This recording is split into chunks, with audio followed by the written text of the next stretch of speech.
पहले तो क्वेश्चन पढ़ते हैं। देखिए ये सेल वॉल के हवाले से सवाल है, तो डेफिनेटली यहाँ पे उसी के रिलेटेड क्वेश्चन है। The layers of cellulosic fibres यानी कि सेल्यूलोस के जो फाइबर्स होते हैं। देखिए सेल्यूलोस हमारे सेल वॉल, हमारे नहीं, प्लांट के सेल के अंदर, सेल वॉल के अंदर इस तरीके का स्ट्रक्चर होता है, और ये स्ट्रक्चर जो है वो आपस में जुड़ा हुआ होता है। मैंने बताया था सेल्यूलोस के साथ साथ क्या होता है, पेक्टिन नाम का एक सीमेंटिंग मटेरियल होता है जो इन फाइबर्स को आपस में जोड़ के रखता है। ठीक है, तो वो कह रहा है कि जो सेल्यूलोस के फाइबर्स होते हैं ये किस तरीके से अरेंज होते हैं। तो देखें ये यहाँ पर आप देखेंगे तो आपको दिख रहा है ये राइट एंगल बन रहा है, राइट, क्योंकि ना यहाँ पे एक स्क्वायर को अगर मैं दिखाऊँ तो ये 90 डिग्री है। तो यहाँ पर सही जवाब क्या होगा, ऑप्शन नंबर बी। तो ये आपने सही किया है, तो मैं ऐसे मार्क कर देती हूँ यहाँ पे राइट। ठीक है, okay. Question number 2, which of the following is related to prokaryotic cell wall.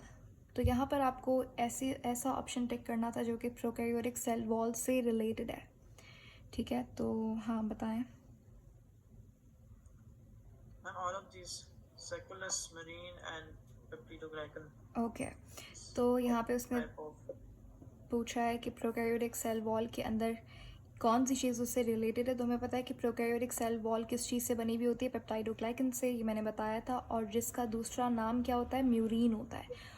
और ये जो सेक्यूलस है ये भी प्रोकैरियोटिक सेल वॉल के अंदर ही पाया जाता है। तो यहाँ पर भी ये वाला क्वेश्चन भी आपने बिल्कुल सही किया है, ऑप्शन नंबर डी यहाँ पर सही जवाब है, ऑल ऑफ दीज। चलें, क्वेश्चन नंबर 3 है आपके पास, it is absent in secondary cell wall. कौन सी चीज़ इन सब में से सेकेंडरी सेल वॉल में नहीं होती। सेकेंडरी सेल वॉल हमने पढ़ा था, प्राइमरी सेल वॉल होती है, मिडिल लेमिला, फिर secondary cell wall. Secondary cell wall सबसे अंदर वाली तरफ होती है, इनर मोस्ट जो लेयर होती है वो सेकेंडरी सेल वॉल होती है। और सेकेंडरी सेल वॉल के अंदर क्या क्या चीज़ें होती हैं, लिग्निन से वो बना हुआ होता है। तो व्हाट डू यू थिंक, क्या चीज़ एब्सेंट होती है, नहीं होती। मैम वैसे तो सेल वॉल जो होती है पेक्टिन और उससे बनी होती है, सेलुलोज से, लेकिन सेकेंडरी में से पेक्टिन नहीं होता। वेरी गुड, अब बिल्कुल सही कहा आपने कि सेकेंडरी सेल वॉल के अंदर पेक्टिन नहीं होता। सेकेंडरी सेल वॉल प्राइमरीली बनी हुई होती है किससे, लिग्निन से। Yes ma'am. ठीक है, और सिलिका किसे कहते हैं, सिलिका कहते हैं सिलिकॉन डाइऑक्साइड, SiO2। ये एक कंपाउंड है जो कि आपको कुछ ऑर्गेनिजम्स के स्केलेटन में भी मिलता है, जैसे कि फॉर एग्जांपल किंगडम एनिमेलिया के अंदर आप एक फाइलम पढ़ेंगे, फाइलम पॉरीफेरा। ठीक है, फाइलम पॉरीफेरा का इसके अंदर भी लेयर्स होती हैं, पिनेकोडर्म, फिर पिनेकोडर्म के अंदर पिनेकोसाइट्स होते हैं, और इसी तरीके से मिडिल में एक लेयर होती है जहाँ पे एमेबॉइड सेल्स पड़े हुए होते हैं, और सॉरी, तो बीच में जो लेयर होती है उसमें एमेबॉइड सेल्स पड़े हुए होते हैं जो कि गैमेट्स प्रोड्यूस करते हैं। और यहाँ पर भी ये वाला सब्सटेंस होता है, सिलिका होता है, यानी कि सिलिकॉन डाइऑक्साइड। और ये स्ट्रेंथ यानी कि आपको प्रोटेक्शन वगैरह का काम कर रहा होता है, और कुछ प्रोटीन्स भी पड़े हुए होते हैं इसके पास, सिलिका इसको कहते हैं। और फिर एक और पॉरीफेरा के अंदर एक और फिर लेयर होती है अंदर वाली तरफ, आई एम नॉट श्योर इसका नाम क्या है, मुझे नहीं याद आ रहा अभी, लेकिन खैर सिलिका SiO2 यानी कि सिलिकॉन डाइऑक्साइड को कहा जाता है। वैक्सेस आपको पता है, वैक्सेस वर्ड लिपिड के लिए इस्तेमाल करते हैं हम। ठीक है, वैक्स एक तरीके की लिपिड होती है। और क्यूटिन क्या होता है, क्या मैम? क्यूटिन क्या होता है। अरे क्योंकि ये पेक्टिन होता है। अच्छा, chitin is something different and cutin is different. ठीक है, इन दोनों में फ़र्क है। काइटिन आपके पास होता है फंजाई के अंदर, फंजाई की जो सेल वॉल होती है वो काइटिन से बनी हुई होती है। ठीक है, और जो क्यूटिन है आपके पास, क्यूटिन हमारे पास एक वैक्सी लेयर होती है प्लांट के लीव्स के ऊपर, ताकि जो पानी है वो ज़्यादा से ज़्यादा रिज़र्व हो सके। आपने देखा अगर लीव्स कभी कभी अगर आपने ऑब्ज़र्व किया हो तो लीव थोड़े से शाइनी दिखते हैं, क्योंकि उनके ऊपर ये ऑयल लाइक लेयर होती है जिसको क्यूटिन कहते हैं। ये वैक्सी लेयर होती है, ठीक है, लिपिड की बनी हुई होती है। क्यूटिन एक तरीके का लिपिड होता है। और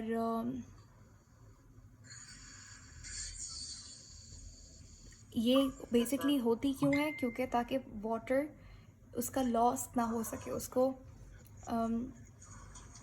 अवॉइड करने के लिए, वाटर लॉस को अवॉइड करने के लिए ये प्लांट के किसी पार्ट्स पे होती है, लीव्स पे भी होती है, आपको स्टेम पे भी क्यूटिन की लेयर मिल सकती है। ठीक है, तो क्यूटिन अलग है, पौधों के अंदर पाई जाती है, प्लांट्स में होती है, लेकिन काइटिन अलग होती है। काइटिन हमारे पास फंजाई की सेल वॉल काइटिन से बनी हुई होती है। ठीक है, यस मैम। तो यहाँ पर आपके ये दोनों क्वेश्चंस भी सही हैं। नेक्स्ट हमारे पास जो क्वेश्चन है वो question number 4, all of the following are common molecules in membrane of all type of cells accept.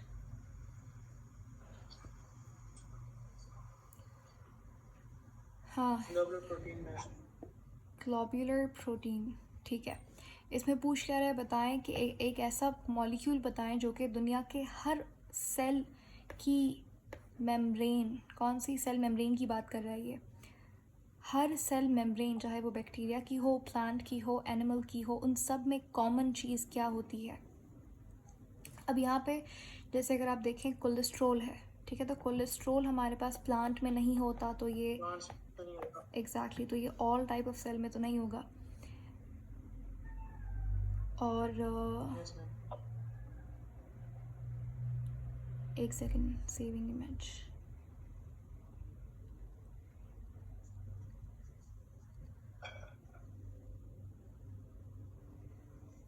और यहाँ पर दूसरे जो ऑप्शंस हैं वो है globular protein, traces of carbohydrates and phospholipids.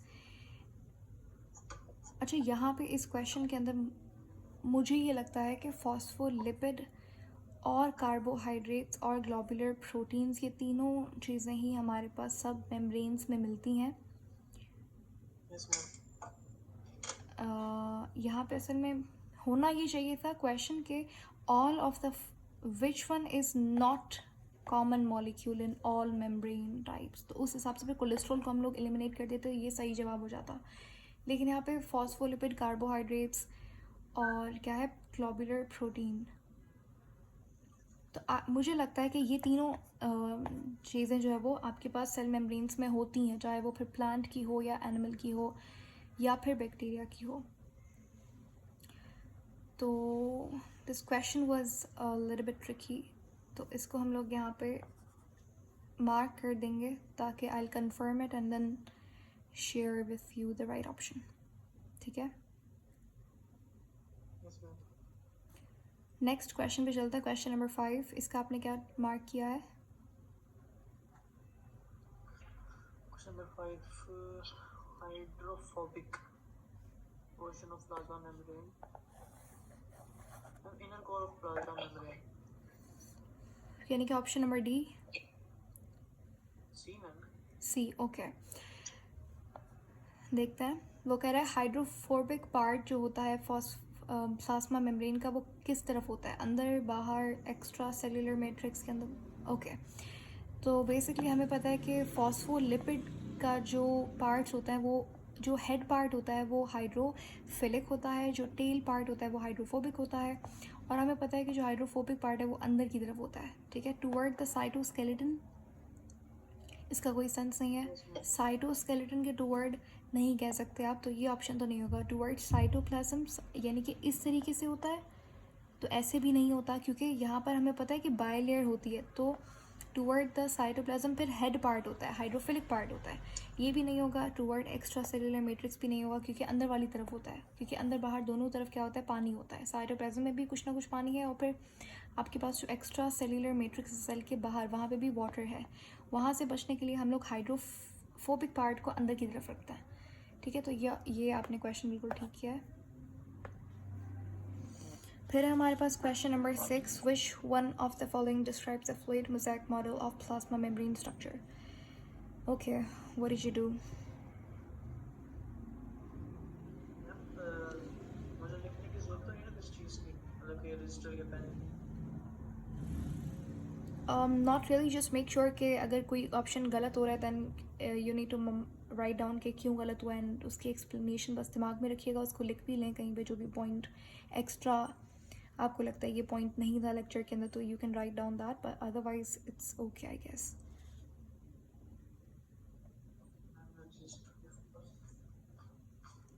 6 में आपने कौन सा ऑप्शन मार्क किया था? 6 में ma'am 6 question is which of the following is derived from pure mosaic model and phospholipid bilayer.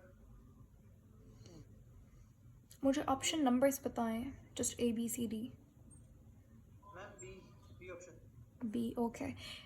तो इसमें उसने पूछा है which of the following describes the fluid mosaic model of plasma membrane structure, कि भाई जो प्लाज्मा मेम्ब्रेन का structure है वो कौन सा मॉडल, फ्लूइड मोज़ेक मॉडल क्या डिस्क्राइब करता है प्लाज्मा मेम्ब्रेन के बारे में. हमने 2 मॉडल्स पढ़े थे प्लाज्मा मेम्ब्रेन स्ट्रक्चर के हवाले से. पहला जो था वो कौन सा था? एक का यूनिट मेम्ब्रेन मॉडल. हेलो. या एग्जैक्टली. तो पहला कौन सा था? Unit membrane model, good. और दूसरा fluid mosaic model. Unit membrane model के अकॉर्डिंग हमारे पास जो ये मॉडल है वो कहता था कि जो लिपिड है वो सैंडविच्ड होता है प्रोटीन के दरमियान में, ठीक है. तो यानी एग्जैक्टली प्रोटीन की बाइलेयर होती है, लिपिड बीच में होता है. लेकिन फ्लूइड मोज़ेक मॉडल इसका ऑपोजिट था. वो कहता था कि भाई प्रोटीन जो है वो मोज़ेक स्ट्रक्चर के अंदर होता है, यानी कि डिसकंटिन्यूस मैनर के अंदर होता है. कहीं कहीं पे प्रोटीन इस तरीके से घुसा हुआ होता है. तो लेट्स से यहाँ पर फॉस्फोलिपिड मोनोलेयर, तो ये तो गलत हो जाएगा. फॉस्फोलिपिड बाइलेयर, ठीक है. एम्बेडेड प्रोटीन होता है, बिल्कुल सही है. ट्राइग्लिसराइड बाइलेयर होती है विथ, ट्राइग्लिसराइड नहीं होता, ट्राइग्लिसराइड नहीं होता, फॉस्फोलिपिड होता है, ठीक है. तो ऑप्शन बी यहाँ पर बिल्कुल सही जवाब है. फिर है हमारे पास question number 7. In plasma membrane carbohydrates combine with the lipids and proteins to form glycolipids and glycoproteins and are oriented. भाई जो प्लाज्मा मेम्ब्रेन होती है उसके अंदर आपके पास ग्लाइकोलिपिड और ग्लाइकोप्रोटीन, जिनको हम क्या कहते हैं, कॉन्जुगेटेड मॉलिक्यूल्स, जो कि कहाँ से बनते हैं, कौन से ऑर्गेनल से? Glycoprotein and glyco. गोल्जी बनाता था, राइट. कॉन्जुगेटेड मॉलिक्यूल कौन बनाता था? गोल्जी एप्रेटस बनाता था. तो वो कह रहा है कि भाई ये जो ग्लाइकोलिपिड ग्लाइकोप्रोटीन है इनकी ओरिएंटेशन कैसे होती है, ये प्लाज्मा मेम्ब्रेन में बीच में होता है, एम्बेडेड होता है, या फिर बाहर की तरफ, या फिर अंदर की तरफ, कैसे होता है? देखो प्रोटीन की अगर बात कही जाए तो प्रोटीन तो बीच बीच में एम्बेडेड होता है इस तरीके से, ऐसे. लेकिन अगर कॉन्जुगेटेड मॉलिक्यूल्स की बात की जाए तो आपने क्या ऑप्शन मार्क किया है? Inside outside. अच्छा, सी वाला. तो यहाँ पर हमारे पास याद रखिएगा जो कॉन्जुगेटेड मॉलिक्यूल्स की ओरिएंटेशन होती है वो हमेशा क्या होती है, मोस्टली बाहर की तरफ होती है, इस तरीके से, ठीक है. क्योंकि अब इसके पीछे रीज़न क्या है, ग्लाइकोलिपिड और ग्लाइकोप्रोटीन, इनमें से अगर हम एग्जांपल लें, जैसे ग्लाइकोलिपिड की बात करें तो ये दोनों सेल के अंदर बेसिकली क्या काम कर रहे होते हैं, ये समझ लीजिए एंटीजन का काम कर रहे होते हैं. एंटीजन अगर आपने सुना हो तो जैसे आरबीसी के ऊपर हमारे पास एंटीजन्स होता है, ए या फिर बी या फिर आरएच, राइट. तो और ये अब वो सेल के बाहर ये लगा हुआ होता है, ठीक है. इसी तरीके से जो ग्लाइकोप्रोटीन ग्लाइकोलिपिड है ये हमारे पास रिसेप्टर का काम करता है. रिसेप्टर अगर आपने सुना हो, हर हार्मोन का एक रिसेप्टर होता है, हर एंजाइम का एक रिसेप्टर होता है, ठीक है. एक स्पेसिफिक रिसेप्टर होता है हर एंजाइम का, एक स्पेसिफिक रिसेप्टर होता है हर हार्मोन का. तो ये जो रिसेप्टर्स होते हैं ये भी कहाँ पर होता है, सेल के सरफेस पे होता है. तो ग्लाइकोलिपिड ग्लाइकोप्रोटीन का काम ही ऐसा है कि ये हमेशा सेल के सरफेस पे होने चाहिए, तो ये बाहर की तरफ होता है. क्लियर? तो क्वेश्चन नंबर 7 का सही जवाब ऑप्शन नंबर बी होगा. Toward outside. Yes, toward outside. फिर हमारे पास question number 8. Which of the following is not a characteristic feature of animal cell membrane?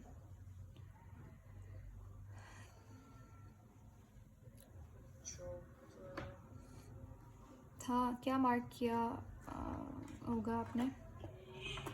Option maintain cellular homeostasis. अच्छा, तो यहाँ पे सेल एनिमल सेल मेम्ब्रेन का क्या फंक्शन नहीं होता, कैरेक्टरिस्टिक फंक्शन या फिर फीचर नहीं होता। सबसे पहला ऑप्शन देखें, प्रोवाइड्स मैकेनिकल शेप, तो बिल्कुल ठीक बात है, ठीक है। नॉट अ कैरेक्टरिस्टिक फीचर की इन्होंने बात की है, right. Regulate passage of molecules, ये भी करती है सेल मेम्ब्रेन, ठीक है। सेल मेम्ब्रेन का काम ही होता है, वो पार्शियली परमेबल होती है, तो किसी चीज़ों को अंदर आने देती है, किसी को नहीं। ऑप्शन डी में कह रहा है prevent from osmotic lysis, okay. Maintain cellular homeostasis. अभी इसमें दो चीज़ें हैं, ऑप्शन डी और ऑप्शन ए और सी तो बिल्कुल भी नहीं होगा। अब आप पढ़ के आपको अंदाज़ा हो जाएगा, बी और डी में यहाँ पे थोड़ा सा कन्फ्यूजन हो सकता है।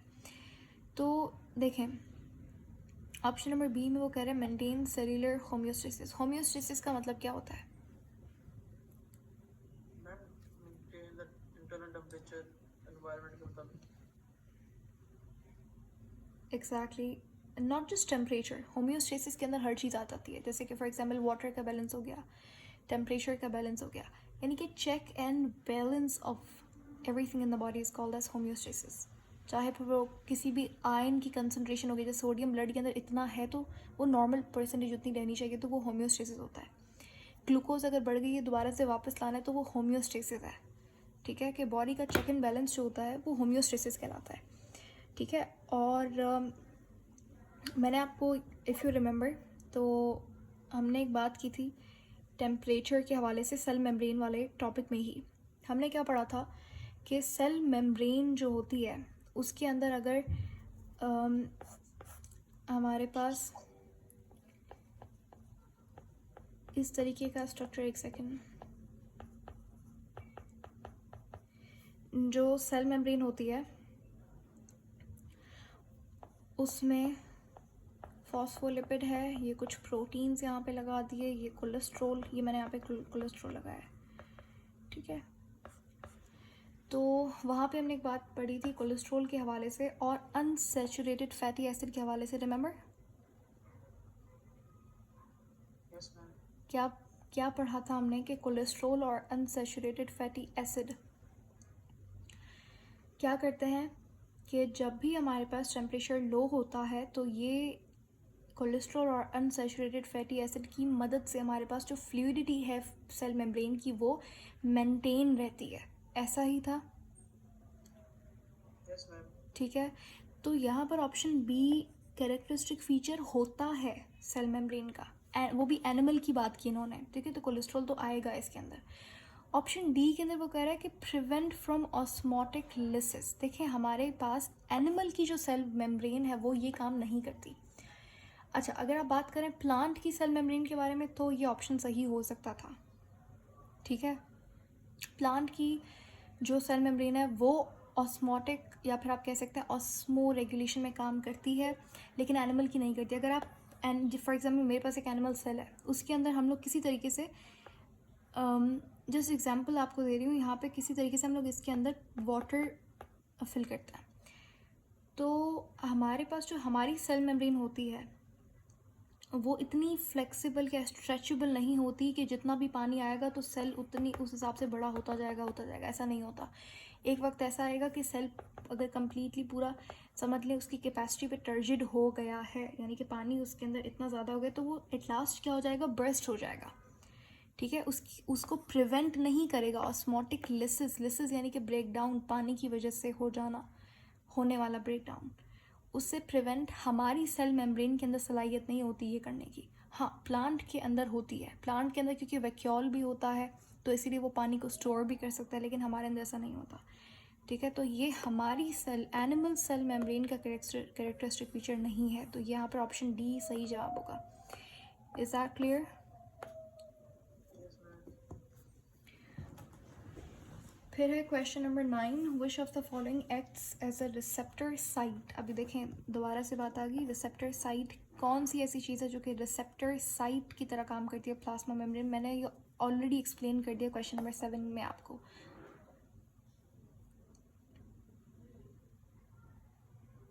Glycoprotein ma'am. आपने मार्क क्या किया था?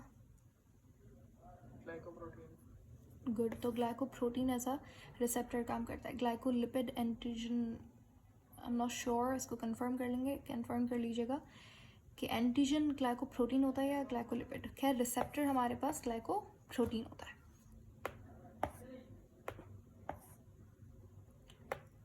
फिर है क्वेश्चन नंबर 10। मुझे बताते जाएं कि आपने कौन कौन से ऑप्शन लिखे थे 10 का।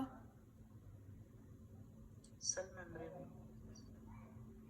सी। Which structure is the most important for cellular life, तो बिल्कुल सही है, सी ही होगा, सेल मेम्ब्रेन, क्योंकि बैक्टीरिया के अंदर फॉर एग्जांपल न्यूक्लियस नहीं होता। ठीक है, तो लाइफ के लिए सेल मेम्ब्रेन सही जवाब है बिल्कुल। हर ऑर्गेनिज्म के अंदर सेल मेम्ब्रेन बिल्कुल होती है। उसके बाद क्वेश्चन नंबर 11 है आपके पास, peripheral parts of the cell are often like, ये पढ़ा था हमने कि ये हमारे पास सेल है, ये न्यूक्लियस है। यहाँ पर जो साइटोप्लाज्म होता है वो साइटोसोल कहलाता है, बाहर की तरफ यहाँ पर साइटोजेल जेल लाइक होता है। Yes ma'am, cytogel.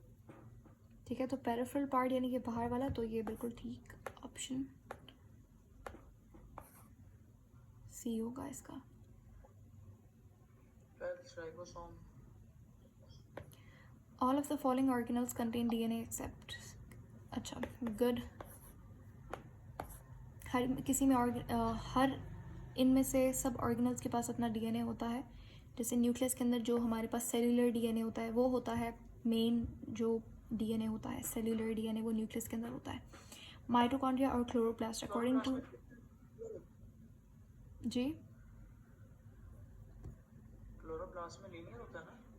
एग्जैक्टली तो माइटोकॉन्ड्रिया और क्लोरोप्लास्ट के अंदर अकॉर्डिंग टू एंडोसिम्बायोटिक थ्योरी इनके पास सॉरी लीनियर नहीं सर्कुलर होगा। ठीक है, इनमें सर्कुलर डीएनए होता है, हमारे पास जो सेल्यूलर डीएनए होता है वो लीनियर होता है। न्यूक्लियस के अंदर लीनियर डीएनए होगा और प्रोकैरियोट्स के अंदर, माइटोकॉन्ड्रिया के अंदर, क्लोरोप्लास्ट के अंदर सर्कुलर डीएनए होता है।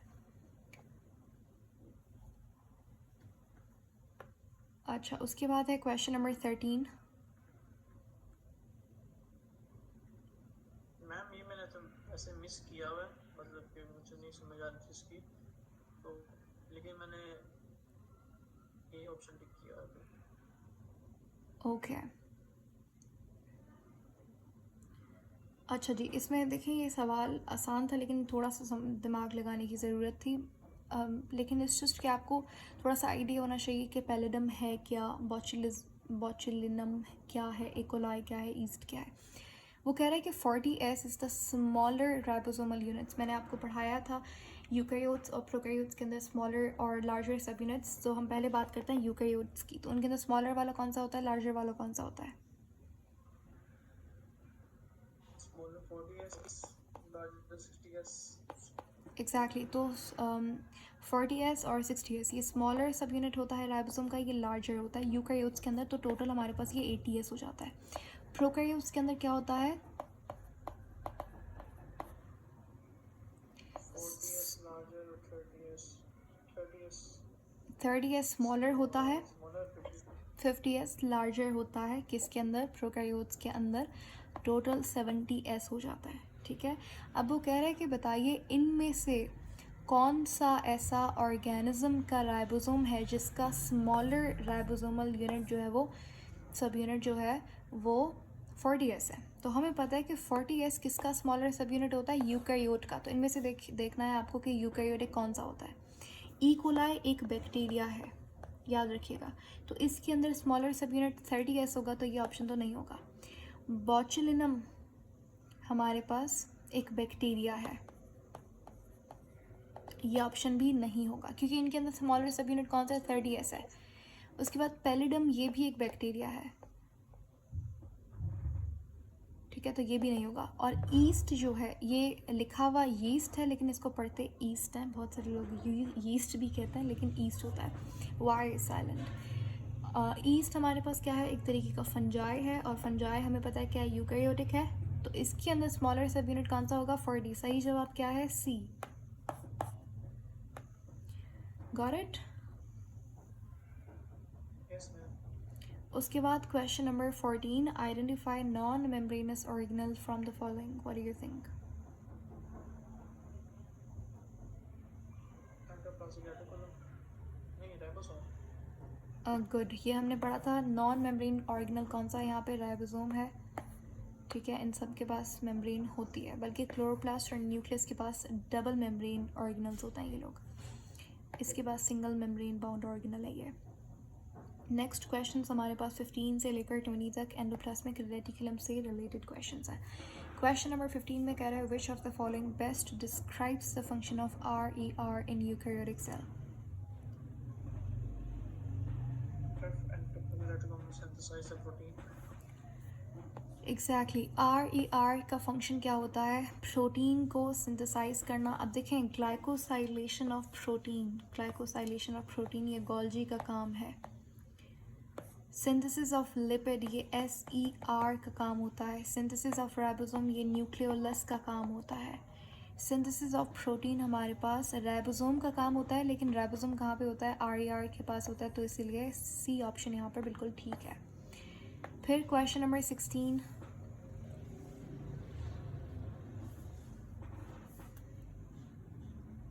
Question number 16.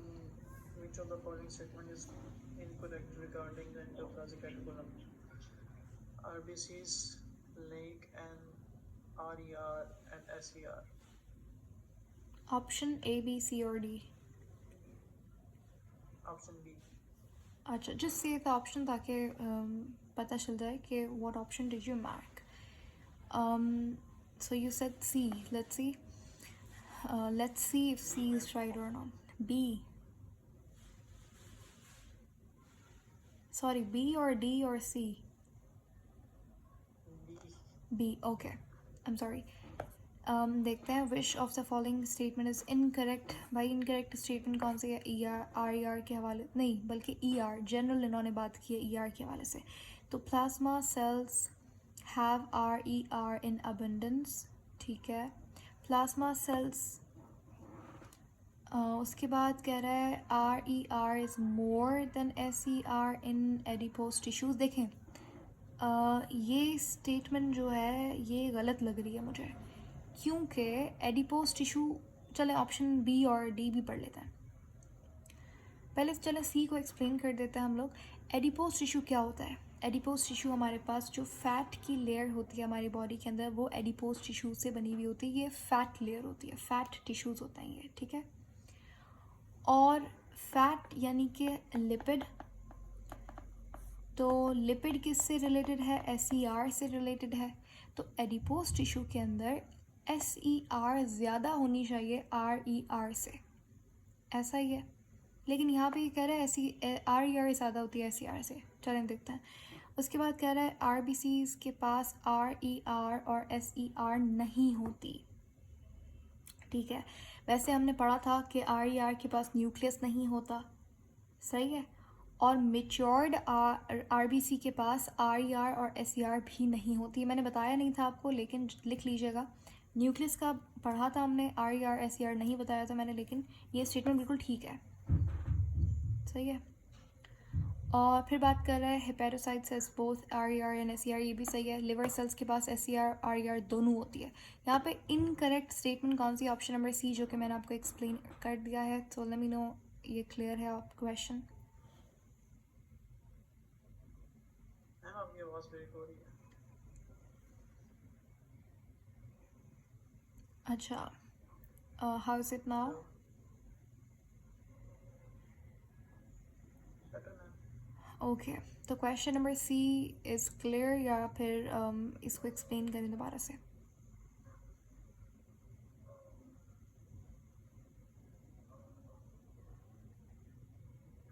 क्लियर है. मेरी ऑप्शन सही है. इसको दोबारा से देखते हैं. इसमें आपसे पूछा है कि इनकरेक्ट स्टेटमेंट कौन सी है ER के हवाले से. तो ऑप्शन नंबर A देखें, plasma cells have RER in abundance. ठीक है, हमें नहीं पता. ऑप्शन नंबर B में चले जाता है. RBCs के पास RER SER नहीं होती. ये मैंने नहीं बताया था, लेकिन ये ऑप्शन बिल्कुल ठीक है. ये ऑप्शन सही है. हमें इनकरेक्ट स्टेटमेंट बतानी है. RBC के पास न्यूक्लियस नहीं होता, RER भी नहीं होती और SER भी नहीं होती, क्योंकि उसे हीमोग्लोबिन को अकोमोडेट करना होता है. तो मेच्योर्ड RBC ये सब ऑर्गेनल्स अपने आप से हटा देता है, ये नहीं होते उसके अंदर. ऑप्शन नंबर C में देखें, कह रहा है RER is more than SER in adipose tissues. Adipose tissue यानी कि फैट टिश्यू जो हमारी बॉडी के अंदर होता है वो एडिपोज टिश्यू होता है. फैट का मतलब है लिपिड, और लिपिड कौन बनाता है, कौन सिंथेसाइज करता है? SER करता है. तो एडिपोज टिश्यू के अंदर SER ज़्यादा होनी चाहिए थी RER से, लेकिन यहाँ पे उल्टा लिखा हुआ है। तो ये वाली जो ऑप्शन है ये इनकरेक्ट है। इसका मतलब क्या है? ऑप्शन सी यहाँ पर सही जवाब है।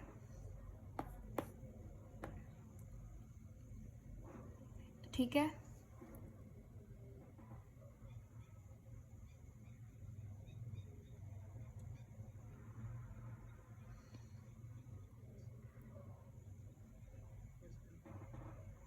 फिर question number 17, a function that is not related to SER।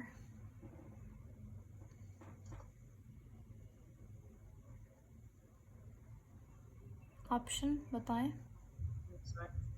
C option है। ओके, तो SER से क्या रिलेटेड नहीं है? कैल्शियम स्टोरेज बिल्कुल सही है, होता है रिलेटेड। स्टेरॉइड भी होता है, मैकेनिकल सपोर्ट। जी, यस मैम। मैकेनिकल सपोर्ट भी ठीक है ऑप्शन, ठीक है। लेकिन एंजाइम सिंथेसिस ये नहीं होता, ठीक है। तो सी जो है वो फंक्शन नहीं होता SER का। देखिए एंजाइम जो है हमारे पास, ज़्यादातर एंजाइम प्रोटीन से बने हुए होते हैं और प्रोटीन RER बनाता है। फिर वो प्रोटीन जो है वो गोल्जी के पास आता है, फिर वो मॉडिफाई वगैरह होके एंड देन वो फिर एंजाइम के अंदर कन्वर्ट होता है।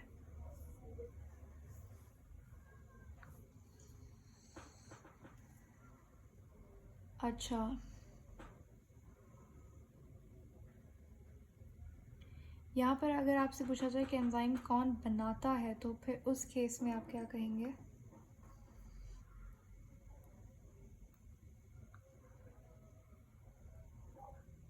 प्रोटीन से बनाते हैं। अ, नहीं, कौन से ऑर्गेनल से एंजाइम बनता है?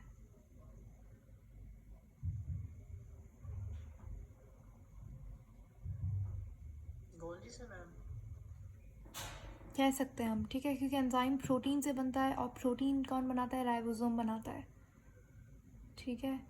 तो अगर तो आपके पास ऑप्शंस के अंदर राइबोसोम है तो आप राइबोसोम भी कह सकते हैं। RER भी सही हो सकता है। वैसे आपसे पूछेंगे नहीं कि एंजाइम कौन बनाता है, लेकिन स्टिल अगर कोई ऐसा सवाल आपको कहीं दिखे तो फिर आप अकॉर्डिंग टू ऑप्शंस फिर वो ऑप्शन सेलेक्ट करेंगे, ठीक है। राइबोसोम भी आप कह सकते हैं, RER भी हो सकता है, लेकिन मॉडिफिकेशन का काम फिर गोल्जी का होता है, ठीक है।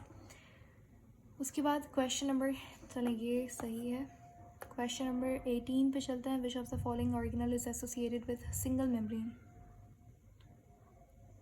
Endoplasmic reticulum.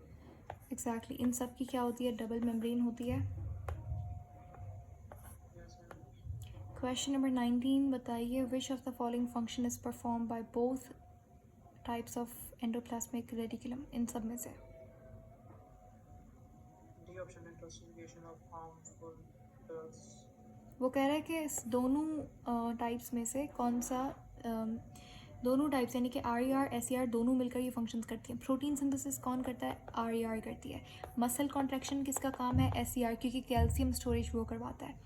डिटॉक्सिफिकेशन किसका काम होता है? SER का काम होता है। तो ये तो नहीं होगा ना। ऑप्शन नंबर बी सही जवाब है इसका। मैकेनिकल सपोर्ट दोनों का काम होता है।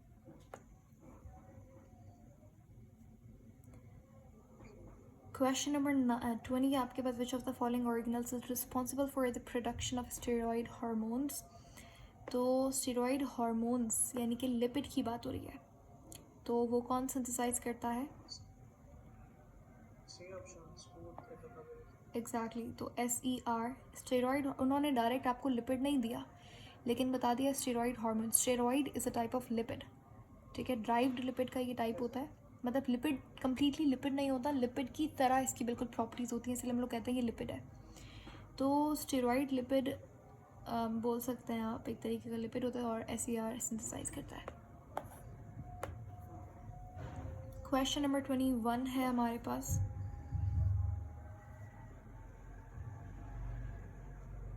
Identify the correct pair from the following options.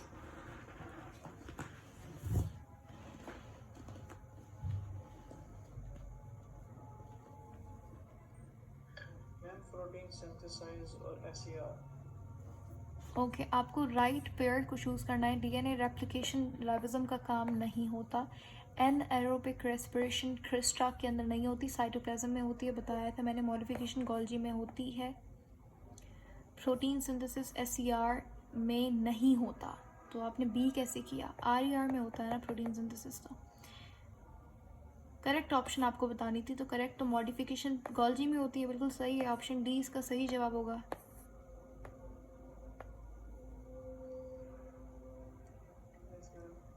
ठीक है, उसके बाद क्वेश्चन नंबर 22 है modification of proteins and lipids into glycoprotein and glycolipid is a function of.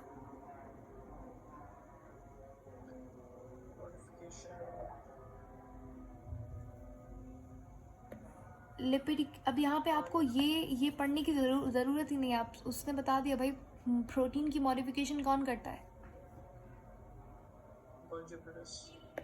Exactly तो हमारे पास सही जवाब क्या है? गोल्जी। प्रोटीन की मॉडिफिकेशन करवाना गोल्जी का काम होता है। Next question, question number 23, Golgi complex is involve in the formation of.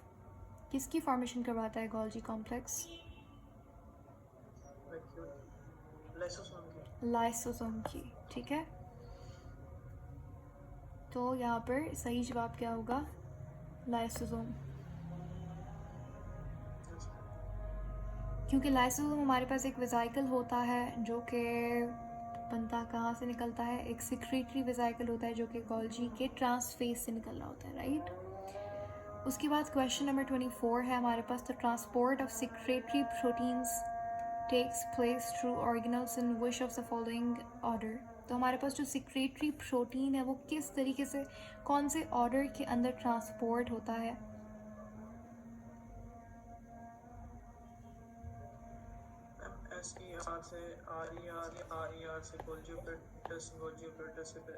Option A, B और सी, डी? बी। अच्छा, तो यहाँ पे हमने पढ़ा था कि हमारे पास गोल्जी के दो साइड्स होते हैं, एक सिस फेस होता है और एक ट्रांस फेस होता है। सिस फेस हमारे पास, इसके पास होती है ट्रांसपोर्टिंग वेसाइकल, और ट्रांस फेस के पास कौन सी होती है? Secretory vesicle. तो पहले हमारे पास RER प्रोटीन की बात कर रहा है वो, राइट। तो ऑप्शन डी तो नहीं होगा, ठीक है, क्योंकि ये ऑर्डर पूरा ही एकदम गलत लिखा हुआ है इन्होंने। ऑप्शन सी में आप देखें गोल्जी सिक्रेटरी वेसाइकल, फिर गोल्जी, ये भी नहीं होगा। ऑप्शन सी एलिमिनेट हो जाएगा। कन्फ्यूजन है ए और बी के दरम्यान में कि भाई SER से RER के पास प्रोटीन जाता है या फिर RER से SER के पास प्रोटीन जाता है। तो यहाँ पे देखें प्रोटीन हमारे पास बनता कहाँ पे है? प्रोटीन बनता है RER में, तो इसीलिए RER से प्रोटीन बनेगा, फिर जाएगा SER में, फिर गोल्जी में, फिर सिक्रेटरी वेसाइकल की फॉर्म के अंदर बाहर। तो यहाँ पर ऑप्शन ए सही जवाब होगा, क्योंकि प्रोटीन फॉर्मेशन कहाँ पे हो रही है? पहले प्रोटीन बन कहाँ रहा है? राइबोसोम। राइबोसोम कहाँ पे है? RER पे है। उसके बाद है question number 25, which of the following organelle is most abundant in those animal cells which exhibit phagocytic activity. भाई कौन से जो ऐसे सेल्स हैं, जैसे फॉर एग्जांपल हमारे पास WBCs हो गए, वाइट ब्लड सेल्स हो गए, जिनको हम लोग क्या कहते थे? ल्यूकोसाइट्स। तो ल्यूकोसाइट्स बैक्टीरिया को समझ लीजिए खा लेते हैं, उनका क्या होता है? फेगोसिटिक एक्टिविटी होती है। फेगो का मतलब है ईटिंग, सिटिक यानी कि cell, the eating of cell is phagocytic. तो ऐसे सेल्स के अंदर किस ऑर्गेनल की अबंडेंस होगी?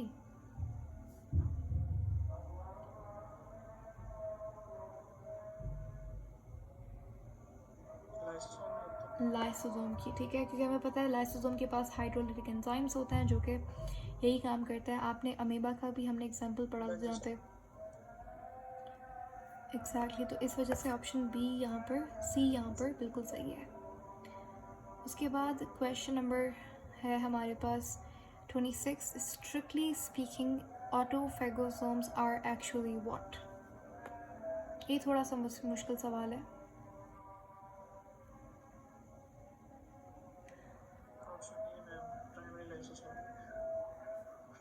ऑप्शन ए ठीक है। पहले तो ऑटोफेगोसोम्स किसे कहते हैं?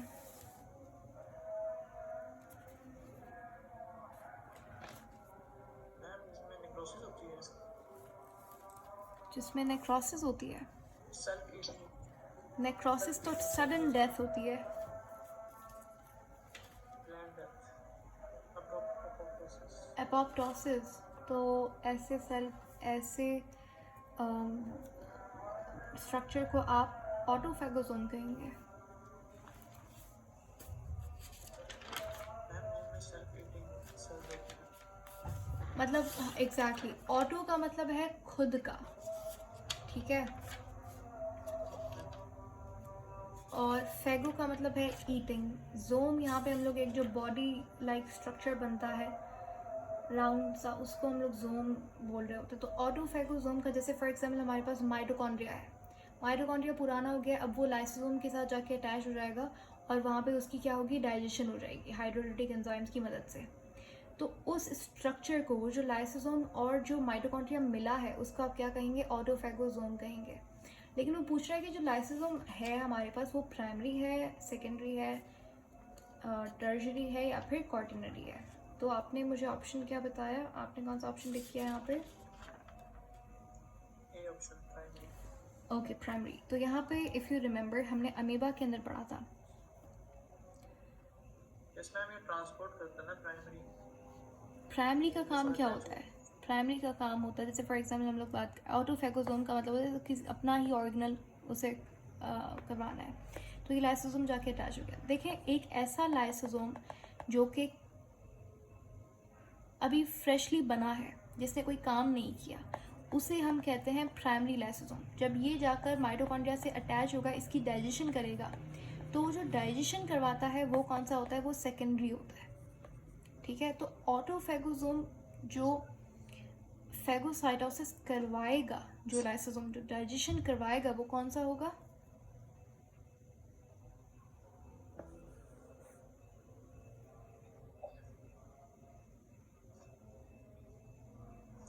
वो सेकेंडरी होगा। एग्जैक्टली वो देखिए प्राइमरी वो है जो अभी भी बना है, जिसने डाइजेशन नहीं की, वो ऑटोफेगोसाइटोसिस नहीं करवाता।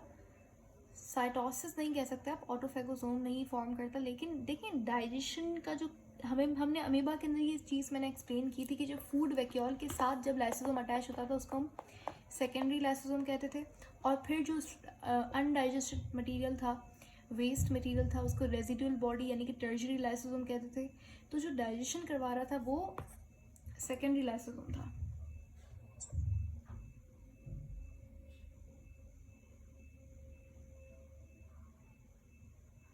ठीक है,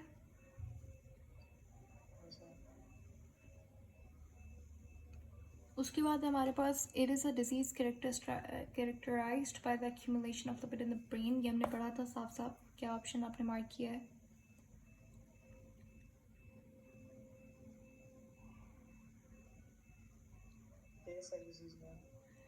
गुड।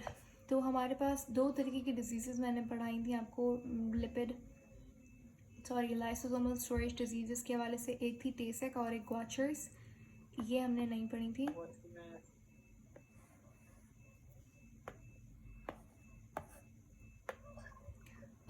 टेसेक्स डिजीज़ क्या होती है, जब ब्रेन के अंदर लिपिड की एक्यूमुलेशन होने लग जाए लाइसोसोम का सही काम नहीं करने की वजह से, उसको हम टेसेक्स डिजीज़ कहते हैं, और इस वजह से मेंटल रिटार्डेशन होती है।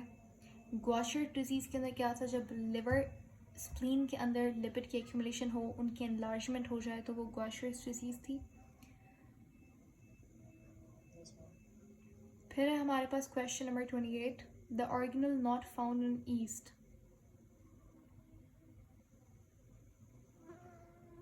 ईस्ट में ये ऑर्गेनल नहीं होता। ईस्ट हमारे पास क्या है, ईस्ट हमारे पास फंजाई है, यूकैरियोटिक सेल है, इसके अंदर ये ऑर्गेनल नहीं होता।